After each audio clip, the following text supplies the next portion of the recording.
তোমার স্বামীর নাম কি বলো? তোমার স্বামীর নাম বলো। কেন পারবা না? তোমার স্বামী তোমাকে ভাত কাপড় দেয়, তুমি এখানে কেন আসছো?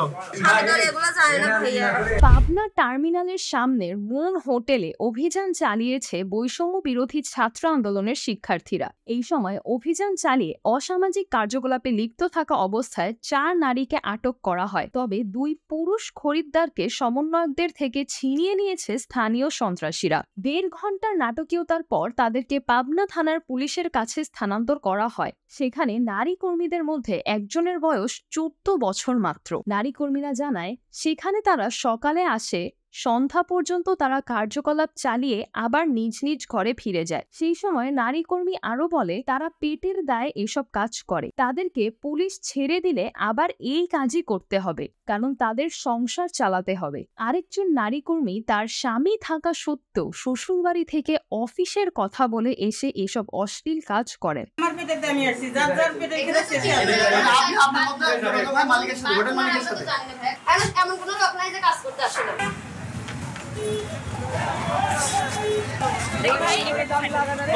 সিজরাতুল আভা, ডেইলি আওয়ার, বাংলাদেশ।